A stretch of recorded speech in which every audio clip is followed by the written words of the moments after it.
Hey guys, welcome to TRD Reloading. I am the Reloader Dude. Hopefully today the mic is working. It didn't seem to work the other day. I had a couple of questions, one on Facebook and one on Instagram. If you're not following me on those, please go do.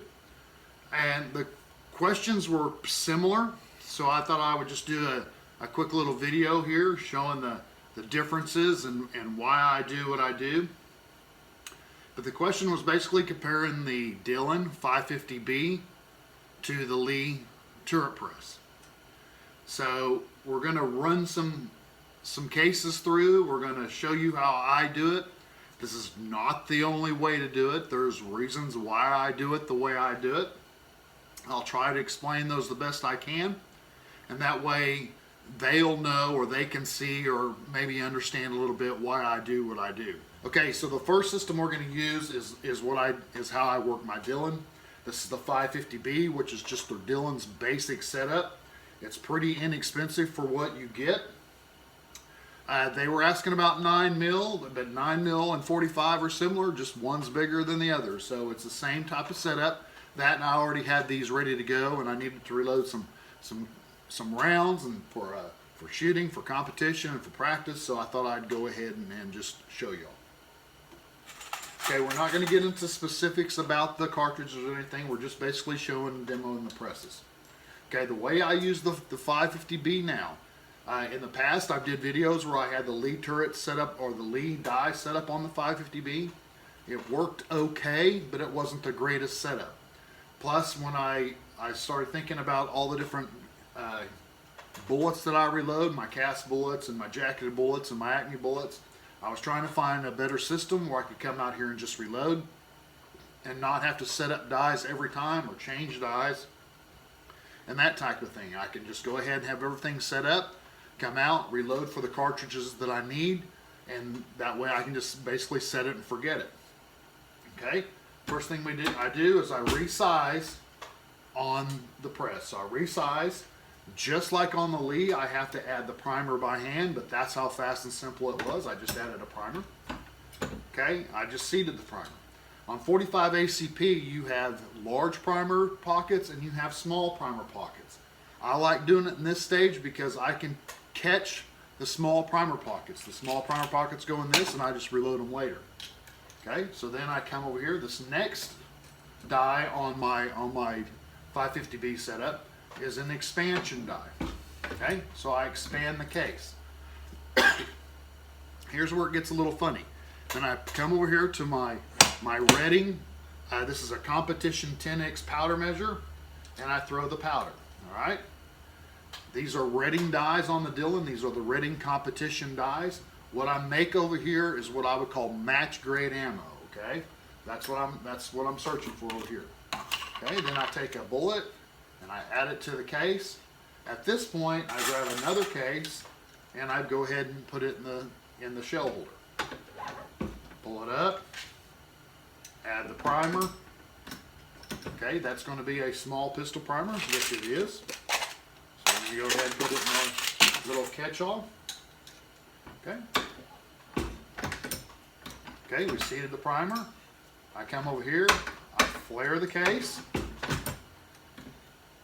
and then I add the powder. And because these are match grade ammo, I'm checking the powder is what I'm doing. This 10x powder measure is one of the best powder measures for pistol on the market. It throws very consistently. That's why I use it in this manner. These Redding competition dies are excellent. That's why I also use it in this manner.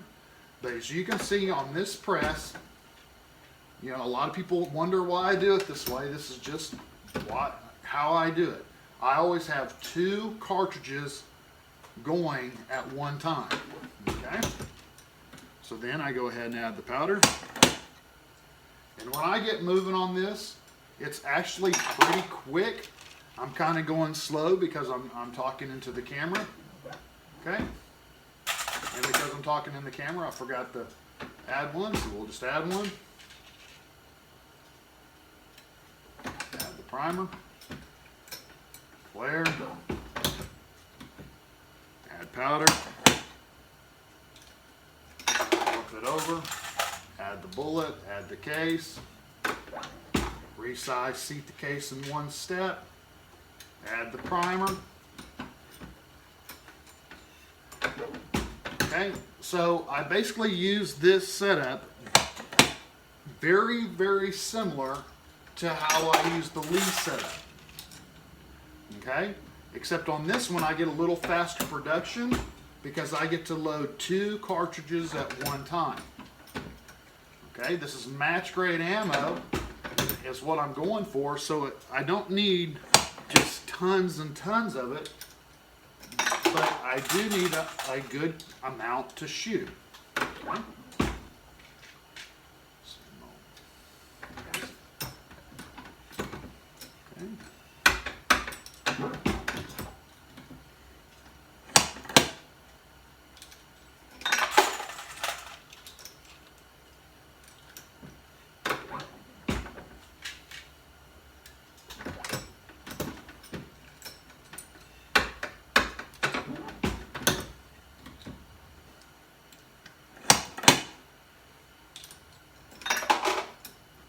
We're going to go ahead and just stop there. You all see the process. But once I start getting in the rhythm, it goes by pretty quick. I can, come out here for an hour and I have more than enough match grade ammo to practice with or to shoot with a bullseye, whatever I want to do with it. Okay, so there's how I use the Dillon 550b. It's the basic model. I have 2 cartridges in the machine basically at all time. I come over and I throw the powder. That way I can double check the powder. I know with this Redding 10X competition pistol powder measure that it's going to throw consistent and perfect. The powder that I'm using is a very, very, very fast powder. So therefore I don't want over and I don't want under. I want consistency. I use the Redding competition dies because of their consistency. So on my Dillon 550b, basically what I reload on here is match grade ammo. I do it for 9. I do it for 45, I do it for 40, and I believe I'm going to start doing it for 308 and 223 as well. And this is how I will do it. This is the setup that I'll use.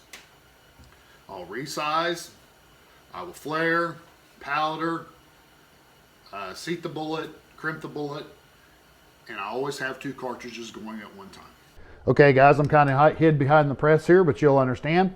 What we did was we just changed out the powder thrower for the Lee turret press. All right, so we went ahead and put powder in it. Okay, so now we're going to show the operation of the Lee turret press. Once again, this is 45 ACP. Okay, these are set up.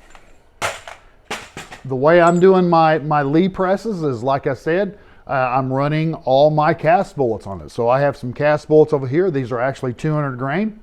I'm thinking about even getting a different turret head for the different bullets that I load. Like for 45 ACP, I load the 200 grain. I also load the 230 grain from Lee. So I'm thinking about getting 2 turret heads. So all I have to do is I can write my load data on the powder measure itself. And I come out here, I can double check it and just get right to work. Everything's already set up. Okay, so the first case I pulled out of here was a small, so it's going to go in my small bin. Over here on the Dillon 550, what we're loading is jacketed hollow points for match grade ammo. All right, so over here it's just going to be the Lee bullets. Okay, so over here I resize. I need to adjust my turret. It's a little bit out of sync, but that's okay. You can see I do it the same way as I did it on the Dillon. I add the primers by hand. Okay, we're going to throw the powder, which has already been checked and verified, and it's still right on from where it was before.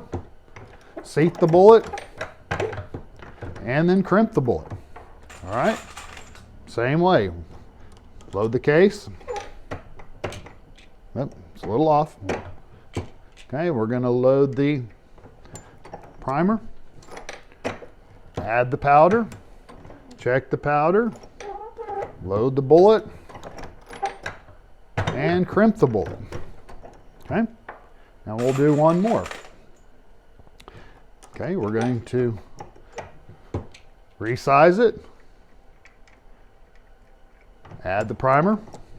Primer was in there, it was just sticking to my finger.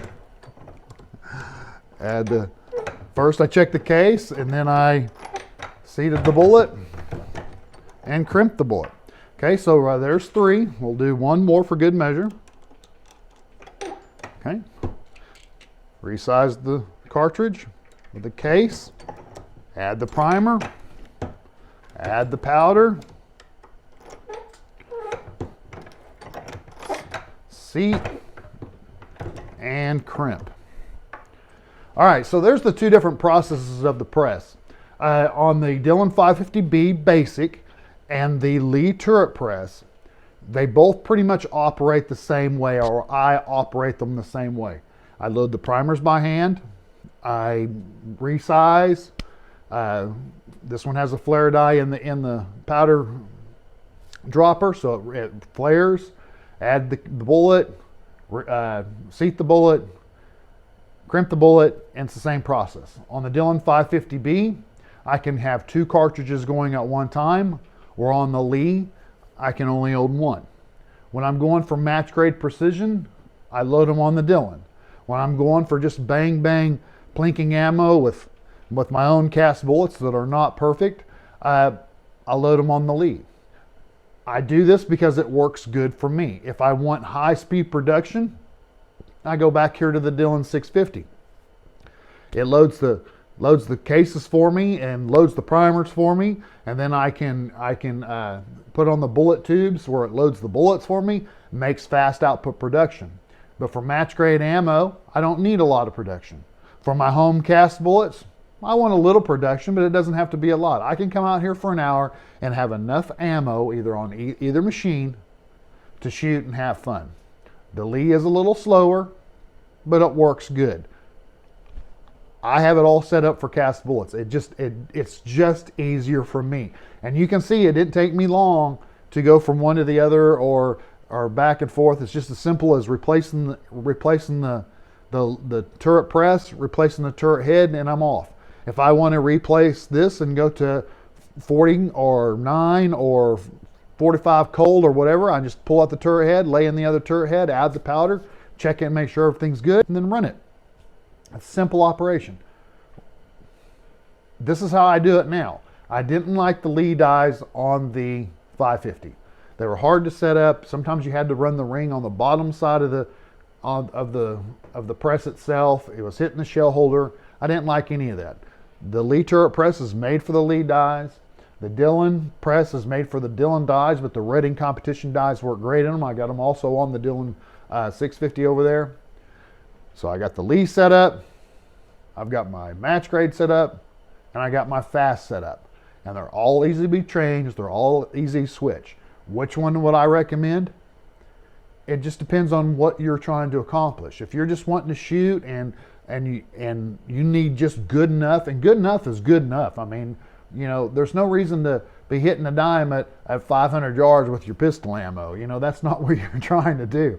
If you need good, consistent bullets, there's nothing wrong with the Lee if that's in your budget. If you'd like to step up to the 550 because that's in your budget, then feel free. I'm going to tell you, you don't need the 650 or now the 750 unless you're a competition shooter and you need a lot of output. Not unless you're just one of those guys that likes to shoot and shoot and shoot, then go to the 650. But the 550 does it just fast enough. The Lee turret's a little slower, but you'll have enough output, and you do what's best for you. But this is what I do. I load my match grade ammo on the 550B in the same manner that I load them on the Lee, except on here I run 2 cases at one time, and on the Lee you can only run 1. Well, I hope that answers the questions. If you have any about that, just please ask. I've been using this setup for about 3 months now, and it's pretty much how I'm going to all my cartridges. I load my good ones over here, I load my cast ones over here, and I'm thinking because these Lee dies and these turrets are so cheap or inexpensive that I'm going to have one for every bullet that I actually cast for. You know, like I said, on 45 ACP, I load 2 different bullets. I'm going to have 2 different turret heads. On 9mm, I have 2 different bullets that I cast for. I'm going to have 2 different turret heads. I just think it's going to work out. That way, I can just check it, set it, forget it, and reload and have fun. Because the main goal for me is the reloadings. I enjoy it, but I don't like switching stuff out. I don't like changing, moving, checking, moving, changing, moving. That's not what I get enjoyment out. I don't get enjoyment out of testing tons and tons of bullets either. Where I get my enjoyment is the coming out here. I know after a hard day at work or, just whatever, I can come out here. I just know I can just slide them in, put the powder in, and go right to work. And then go shoot. All right, there it is. I appreciate y'all watching. Thanks.